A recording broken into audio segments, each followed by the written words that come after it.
Continuamos con el desarrollo del curso denominado Instrumentos Financieros 1. En esta ocasión vamos a revisar el tema relacionado a las cuentas de ahorro y las cuentas corrientes. Entonces, al finalizar, el participante comprende y realiza operaciones relativas a cuentas de ahorro y cuentas corrientes. Las cuentas de ahorro es un servicio bancario mediante el cual una institución recibe el dinero a título de ahorro por un interés comercial anual y que es regido por disposiciones gubernamentales. Tengo que mencionar que en este caso estos detalles, estas características varían de acuerdo pues a las disposiciones, porque puede ser el pago desde anual o puede ser de repente mensual o como sucedió en un gobierno donde se presentaron muchas crisis, llegó a ser inclusive diario y, ¿por qué no?, inclusive en cada instante de la vida. En este caso, el ahorro es la parte de la renta que no consumida. El depósito de ahorro es el dinero colocado con ese propósito, ¿no?, en las instituciones financieras. El depositario es la institución financiera que recibe el depósito, donde el depositante sería el agente que ha hecho el depósito en esta institución financiera. Por otro lado, la cuenta corriente es una cuenta a la vista otorgada a personas jurídicas o personas naturales con negocio, que permite disponer de los fondos de manera inmediata. Admite, en este caso, el uso de chequeras. Vamos a hacer un ejercicio con respecto a lo que es las cuentas de ahorro, ¿no? En primer lugar, nosotros vemos que se hace un depósito inicial de 1000 soles, ¿correcto? Entonces vemos que esa operación va primero al haber, ¿no? Porque es un ingreso a cuenta. Como referencial aparece qué cosa, los 1000 soles, y 1000 soles es lo que se tiene como saldo. Estos 1000 soles van a estar durante 5 días hasta la fecha en que se va a depositar 800 soles en la cuenta. Entonces, el 9%, que es lo que nos pagan anual, para poder hacer el procedimiento, se dividen entre 360 días, obteniendo lo que se conoce como una tasa diaria, para poder, lo que nos permitirá aplicar y determinar el interés multiplicando el saldo por los días y por este factor diario, en este caso de 1.25. Al día 20, como se deposita 800 soles por hasta el día 27, van a estar en esos términos. Entonces, ¿qué es lo que sucede? Se le agrega entonces, en esa fecha, suceden dos cosas. Por un lado, se observa un depósito y por el otro lado se observa qué cosa, un retiro de cuánto, de 700. Entonces vemos que en la misma operación aparece el retiro de 700 y el depósito de 4000. En el referencial aparece entonces el neto, ¿no? El neto. Aparecerá también los días que transcurrirán hasta el momento en que se va a hacer efectivo qué cosa, por parte del banco, el pago de los intereses, que sería el día primero del siguiente mes. Por eso es que tenemos aquí un promedio de 5 días, ¿no? Una indicación de 5 días, perdón. Aplicamos a los 5100 los 5 días por la tasa de interés, nos da 6.375. Como no vamos a hacer ninguna cuenta adicional, sumamos los intereses, esto nos da 10.75 que pasa a los saberes, ¿no? Entonces, esto va a sumarse al saldo y va a constituirse, ¿qué cosa?, en 5110. Esos 5110 van a estar en la cuenta del banco durante 14 días, es decir, hasta el día 15, ¿no?, en que se va a efectuar un nuevo depósito, ¿no?, de 700, ¿correcto?, que va a incrementar entonces el saldo en 5810. Por lo que aplicándole los 14 días, aplicándole la tasa de interés, esto va a constituirse en un interés de 20. De allí no habrá ninguna operación, así no hasta el siguiente mes. Entonces se calcularán los intereses al primero del siguiente mes, en este caso de marzo. Es decir, habrá que transcurrir ¿cuántos días? 14 días. Estos dos intereses gestados, 5.810 por 14 y por 0.0025, nos gestará entonces estos 20 que acumulados a los 17 nos permitirá acceder a 38.225 de intereses, los cuales serán depositados en el haber del depositante, lo que incrementará entonces para esta oportunidad el saldo con que se tiene. Finalmente, el día 27 se va a retirar qué cosa, es decir, dentro de 26 días partiendo de la fecha en que se hizo el depósito del interés, se va a retirar 900, lo que va a disminuir qué cosa, el saldo que se tiene, que tiene el depositante.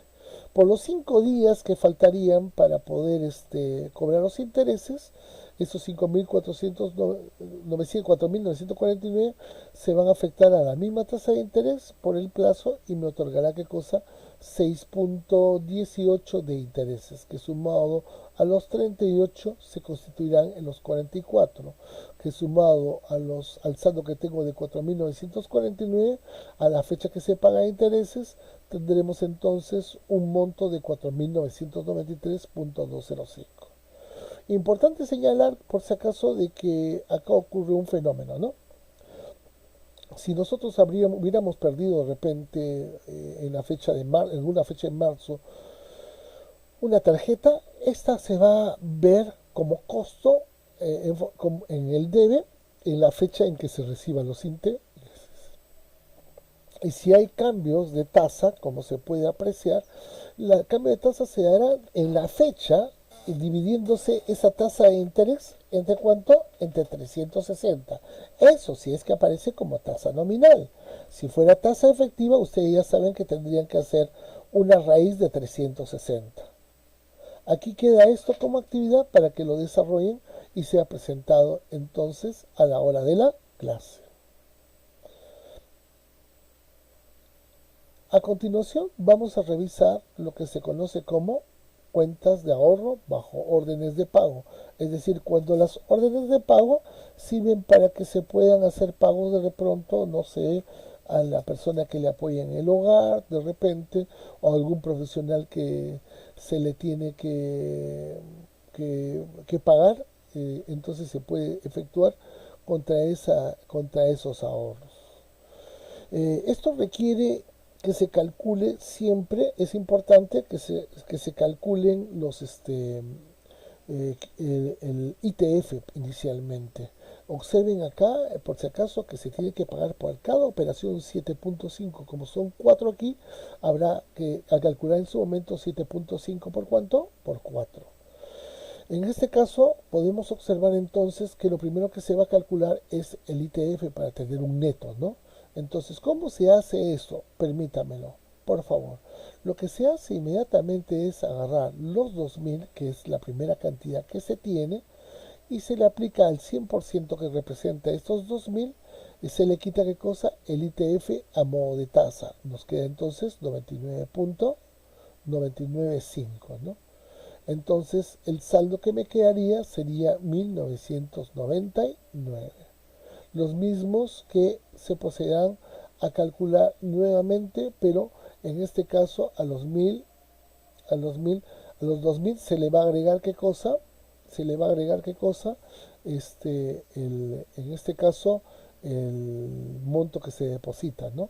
Entonces se constituye en 4.500. A eso se le va a calcular qué cosa también, el ITF, ¿no? Entonces se verá disminuida de manera paulatina. Inclusive cuando se efectúe el nuevo depósito, esto se irá incrementando y seguramente se irá reduciendo de acuerdo a la temática. Es decir, a ese 6.300 se le calculará el 100 menos el 0.005 porcentual y se constituirá en 6.299. Igual como cuando ocurra también qué cosa, el retiro.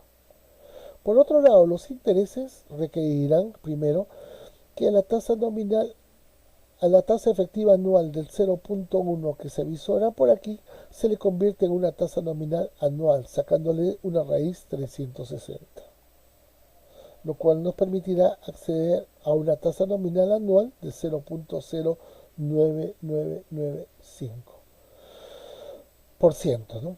A esta tasa nosotros la vamos a convertir en tasa nominal diaria dividiéndolo entre 360. Perfecto, entonces esto nos va a servir de factor para cada operación que realicemos. En este caso, las fechas están apareciendo de acuerdo a la apertura, depósitos, y lo que sería qué cosa, los retiros. Entonces aquí estarán las cifras que están, que comprometerán las cifras entre los periodos, los cuales nos ayudarán a calcular de acuerdo a los saldos que se tiene, a la tasa y a esos plazos, obteniendo entonces de esa manera los intereses. Esos intereses se sumarán al último, al monto final, o sea, al saldo que se tiene, y nos permitirá acceder a estos 5.400. Generalmente cuando se llega a esa fecha ya para recibir los intereses, lo que se hace es redondear, ¿no? En este caso a 5.400.20. Finalmente, las comisiones, como se manifestó, es por oportunidad. 4 por 7.50 es igual a cuánto? A 30, ¿no? Como se puede apreciar aquí, a los 5.400.20 se ha optado por restarles ¿qué cosa? El valor de las comisiones. Entonces queda al final solamente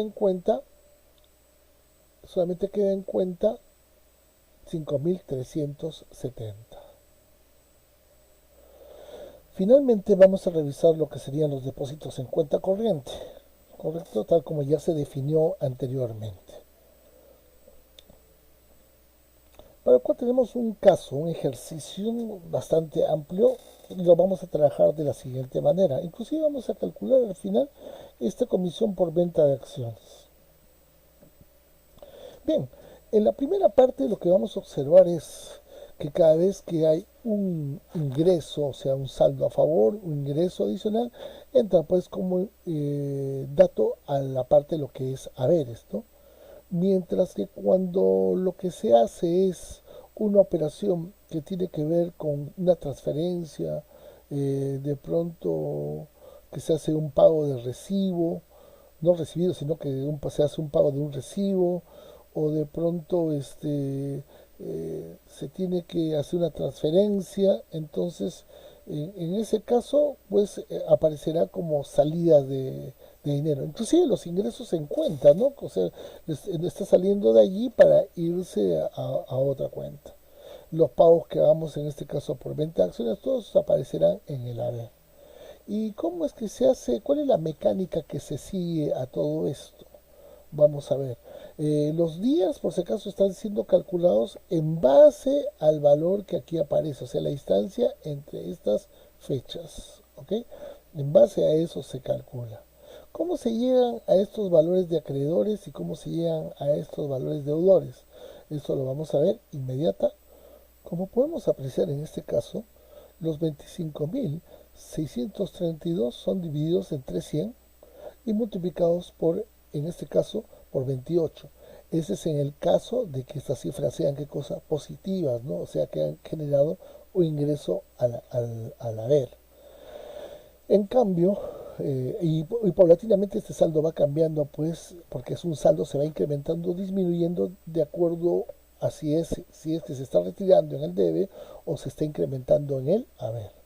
En este caso, por ejemplo, menos 3.167, ¿qué cosa ha pasado? Como se ha originado una salida en vez de un ingreso, ha generado ¿qué cosa? Una situación inversa, es decir, una situación de un faltante. En este caso también en valor absoluto se divide entre 100, se multiplica por los días y se procede ¿qué cosa? A hacer el cálculo respectivo, ¿no? En este caso el resultado que obtenemos a continuación. Igual se procederá para todos los casos en que los resultados salgan de cosa negativos. Finalmente, lo que quepa será lo siguiente, ¿no? Los 22.5 no serán otra cosa que multiplicar los 15.000, que es la venta de acciones, por el 0.15, que es la comisión por la operación, ¿correcto? Y estará sujeto definitivamente al plazo también, ¿no? Hasta el vencimiento, ¿correcto? En este caso, hasta el 31 de diciembre, ¿no? Por eso es lo que está apareciendo estos 8 días. Y esto genera entonces también una operación. Eh, a continuación, en los 126 de intereses acreedores no es otra cosa que los 22.751 por 12 de 360 multiplicado por 100. Así como se le quitó, después se le agrega, ¿no? Acá arriba se le había quitado 100, aquí se le agrega, ¿qué cosa? Los 100. Y obtenemos, ¿qué cosa? Los 126 que tenemos aquí en nuestro haber. Es que estos son intereses a favor que estamos obteniendo, ¿no? El mismo proceso será en este caso por el saldo deudor, en este caso que es 2126. En este caso se le aplica pues el 21% que está a afecto, ¿no? Aquí lo tenemos. 21 sobre 360 por los 100 que antes se había quitado, ahora se le agrega, sale los 124. Para finalmente aplicarle, ¿qué cosa? 36, que no es otra cosa que el mantenimiento de cuenta fijo, ¿no? Eso es. Ese es el procedimiento entonces de liquidación y el saldo final será pues 25.029. Será el saldo que pasará seguramente al siguiente periodo. Solamente resta agradecerles su atención y bueno pues que resuelvan la actividad anterior y practiquen, ¿no? Eso será lo relevante. Un gusto. Hasta luego. Ya nos encontramos.